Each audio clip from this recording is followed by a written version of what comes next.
Welcome to Harrods and to Truth Serum Skincare Demystified. We're really excited today to kick off a conversation about what's really driving the future of skincare. Bioplacenta to LED therapy, smart tools that I'm sure so many of you guys have in your homes. There's so much out there and it can be so overwhelming even for us. So today we're going to talk about what's really worth our time, our money, our effort and also our trust. So, sitting next to me here, it's my absolute pleasure to introduce Dr. Mariam Zamani, internationally known as the Eye Doctor. What a title. And an aesthetic doctor with over 20 years of experience. Also the founder of what's sitting on all your chairs today, MZ Skin, which is beautiful products, redefining skincare with science-backed and high-performance products, making clinical results at home. You entered the industry at a time when women's voices were few and far between, and you helped us set a new standard for subtle and natural results. There's no one here better to help separate fact from fiction with skincare. And then Deborah Joseph, award-winning journalist and fierce advocate for women. That's a lovely title. That is lovely. I am giving it to you. Deborah was recently the editor-in-chief at Glamour magazine, where she helped define the beauty conversation and sits on the media advisory board of the British Beauty Council. I'm Jo Bridger. I'm the editor of Eliza. We're a social media fashion and beauty company. I am obsessed with beauty. Shall we start talking about the industry? I feel like the beauty industry has seen such a huge change in the last couple of years. So many new products, so many just new things to think about, worry about.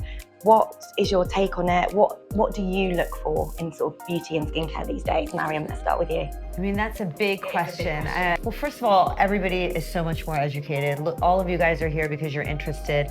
People are scrolling constantly. My algorithm is literally only beauty and treatments and surgery, lots of surgery. The reality is that we know a lot more, we share a lot more, we have access to a lot more information, and we're bombarded with information all the time. Everybody is a skinfluencer, everybody's an expert. It's really hard to decipher what's real or not, and there are a lot of products out there that we have access to because of the World Wide Web and the fact that everything is on our doorstep in a day or two, essentially, living in London anyway. So I think there's just a plethora of information.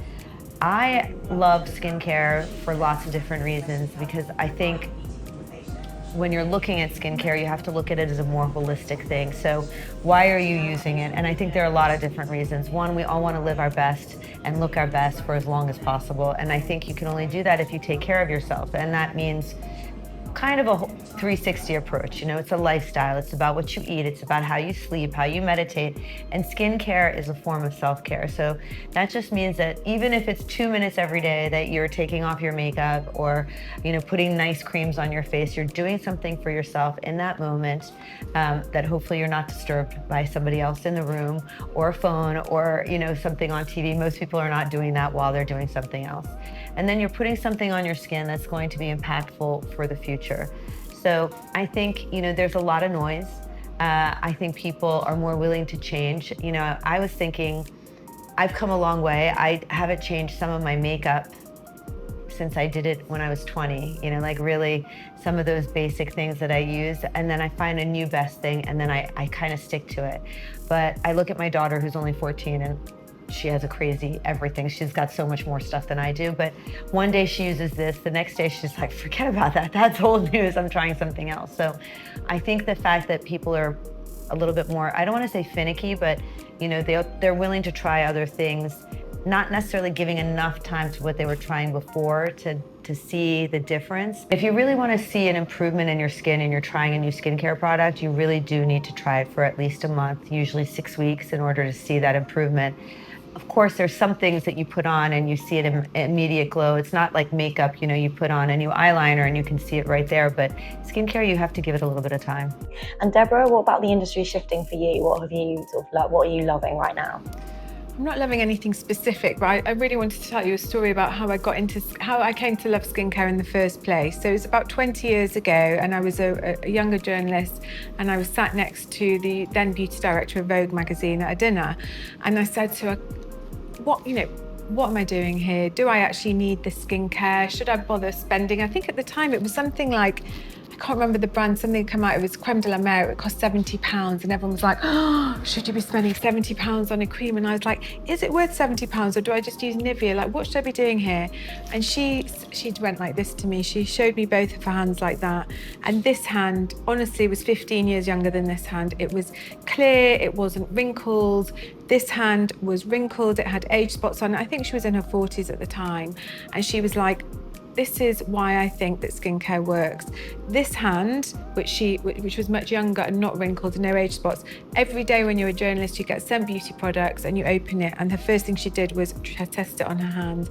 And she said, I can't tell you what works, but it works. and that was it. And from that day, I swear there has not been a single day. I might be hungover, I might have just had a baby, whatever the reason, I put cream on. Sometimes I've even been traveling for work and I've forgotten my cream, and you know the little pots you get to body moisturizer, I will wear that on my face because I won't go out without it. And so that's my view on certainly on moisturizer and skincare. So cleansing, moisturizing. I don't know, I'm very much from the less is more school of thought. I never go a day without cleansing, twice a day, morning and evening, and never go a day without moisturising, morning and evening. And I will add different things into it. And I love your retinol. You know, this is the truth. I'm a very truthful person. I love Mariam's retinol oil because some retinols I find irritate my skin, and you'll have to explain more why yours is so great, but it doesn't irritate my skin. It goes on smoothly. It smells nice, which you know I care about. And I think retinol for me is the biggest shift in my skincare in the last 5 years. The minute I started using it, I actually think I noticed a difference where I wear retinol within 2 days, or even a day. I wake up the next morning and my skin feels, the texture feels different, it feels clearer. People tell me I'm glowing more. For me, that's quite an overnight, I don't know if it's psychological, but that's how I feel about it. But I think less is more. Find the things that work for you. Don't be influenced by social media or TikTok, or find what works for you and stick to it for a period.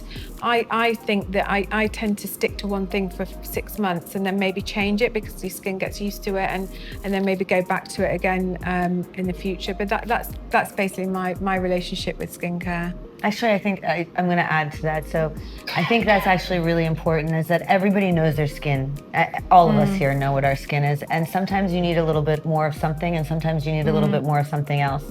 But if you keep it simple, you can keep it consistent, and you can really see a difference in your skin. So consistency for everything. You can't work out once and say, oh my God, where are my muscles? Same thing. But you can't do that with your face either. I mean, like, you really need to be consistent with whatever it is you're using. And I always say, you have to have that very simple skincare regimen: Reveal, Enhance, Protect, which is exactly what you're doing. Reveal, good cleanser. I agree, twice a day if you're oilier. For drier skin, maybe just at night. If you wear lots of makeup, definitely twice a day as well. But like, you know, you just cleanse the face, you create that foundation for the skin to be receptive, to enhance it. The enhancement is with ingredients that bother you. So retinol is one of those powerhouse ingredients. Vitamin A, I think kind of everybody should be on. That is something that if you split face, you know, and you did one side with, one side without, you'd actually see a remarkable difference. And it's hard for you to see because all you see is what you see. You know, most people aren't going to do one side and not the other side. So it's hard to say, oh, am I actually seeing what's amazing? But you will. You will have better skin for it, and your skin will thank you for it, even if though you're not going to necessarily always see that difference immediately. But you enhance. Can use it in the sun, because I'm not using it at the moment. You because can actually. You can. This is a myth. We should do myth busting, but like that's a myth. So we've actually seen that people who use retinol are less likely to have damage from a sunburn. So the idea is that if you're using a retinol in the sun and your skin is really dry and flaky and irritated, what happens is that then of course it's like having a new baby's bottom. You don't really want to have it exposed to sun, not because you're on retinol, but because your skin is new. But if you're using the SPF with it and your skin has been acclimatized to retinol, which sometimes you do need to have, then you're fine. So if you're using retinol and your skin looks normal, then absolutely you go out into the sun, you're wearing your SPF, and that's normal. If you're started using retinol or you're not very good with it, and so you get that dryness, flaking, redness, irritation, well, then you really need to protect your skin. I would go off the retinol while you're in the sun, because that is going to cause irritation for your skin. So I just think it just depends on, what your situation is in that sense. And I also think, then you want to do it based on your circumstance. So sometimes you might have some acne and you want something stronger for that. Sometimes it's pigmentation, so you want to protect against that. So depending on the season, the cycle, everything else, like that's when you can have different things that happen for your skin and you can alter. And of course, protect, again, with the different skincare products, like the different moisturizers. You might want a richer one in the winter. I said winter, not winter, or a lighter one in the summer, and then of course the SPF. So that takes us really nicely then onto just generally ingredients. I feel like we are bombarded. I don't know about you guys if you feel the same, but there's just ingredients can be so overwhelming, especially today with natural to biotech ingredients. Obviously you're talking retinols, even hearing you switch so easily between retinol and vitamin A. So a lot of consumers, they're maybe not the same thing. So what ingredients for you are so important now? What ingredients should we all have in our skincare? that's so interesting because someone came up to me in my office and they were like, oh, this doctor said I should have Vollift, but it's not a filler, it's a hyaluronic acid. And I was like, it's the same thing, you know? And I always say people don't know what they're putting in their faces and on their faces because they know the names that we make up as journalists. It's true. And so you're right. So vitamin A is a retinol, is a tretinoin, is a retinaldehyde. There's lots of different names. They're different in terms of like their strength, but they all come from the same family of vitamin A derivatives. And what that does is it increases cell turnover, which is why you get the dryness. You can potentially get dryness and flakiness initially if you're not hydrating well enough, which is why I have it in an emulsion so that you don't have those side effects. So no one wants to use skincare that's going to make their skin look worse in the short term, just for the long term. It's really hard to convince people to do that.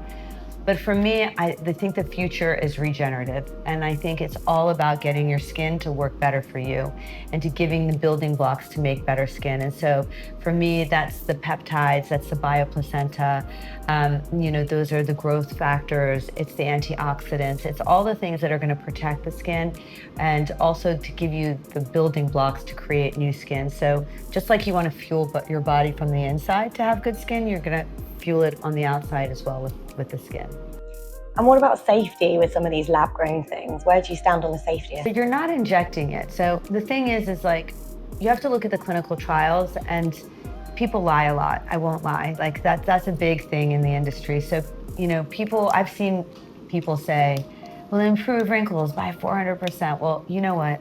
If it was improving wrinkles by 400%, there'd be no Botox. There would be, like, literally, we'd all be bathing in it. Like, you know, it would be like gold dust. So that's inaccurate. So you have to look at who's making the clinical trials, if it's their own clinical trials, or if it's based off of someone else's studies. So there's a very famous brand, and I will not mention its name, and it says it's a laser. It's not a laser. It's actually an LED, it's not even a souped up LED, it's an LED, and the studies that are being used are based on LED studies, but they call it a laser. And it's very hard as a consumer to differentiate that. And you really have to go deep because you want to believe. We all want to believe. You know, if someone tells you, do these exercises twice and you're going to have abs, you're going to try them, you know, at least once or twice to see if it works, you know. And unfortunately, there's no governing body because there's so much information out there that, you know, those advertising agencies can't possibly police everybody, which is really hard. So in terms of safety, if it's been dermatologically tested and ophthalmologically tested, then you know it's safe for those two areas, depending on what product you're using. And there are safety assessors out there. So if you have had the dermatologically tested, then it actually should be good for your skin. It should be okay for the skin. Same with ophthalmologically. And then you look at the clinical trials and, you know, are they user trials? Are they assessed by dermatologists? Like, how are they differentiated? Again, that's a lot of work for you as a consumer. And so I think that's why people tend to have shifted closer to doctor-led brands. And that's why you even see the likes of high street brands that you find in Boots getting doctors on board because people want the authenticity of a doctor because obviously we're bound by the Hippocratic Oath to do good. But I think that is a hard thing for the consumer to look at.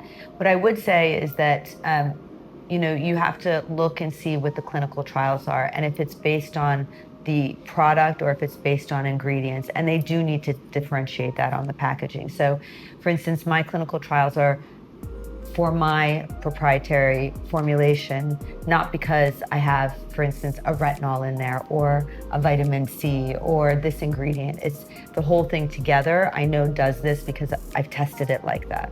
I do think ChatGPT now, Oh, yeah. you can take a photograph at the back of a product and ask it to explain. You know, in the past, you literally have to open the dictionary and look what each ingredient is. It's much easier now. You literally take a photograph of it, it will explain what every single ingredient is on the back of your product. And for me, that transparency is amazing. And I think it's a great move forward, actually, for all of us, that the ability to access the information. Where, you know, we all watch YouTube, we think we know, but we don't. We don't know, and half the people giving you the information don't know either. So I do think that's quite helpful. I mean, on our website too, now that you say it, we should probably, we spend so much time making a glossary of words of all the ingredients that we have in our products. But you're right, now with ChatGPT, you can I literally... ChatGPT anything now. If I'm not sure, I ChatGPT it to see. The only thing I would say is that I don't like the things like Yuka. Like Yuka is that app that you can check the ingredients for. I've never used that. But I think that's false. So I don't think it's, maybe in the future it'll be better, but I don't think it can differentiate for skincare very well.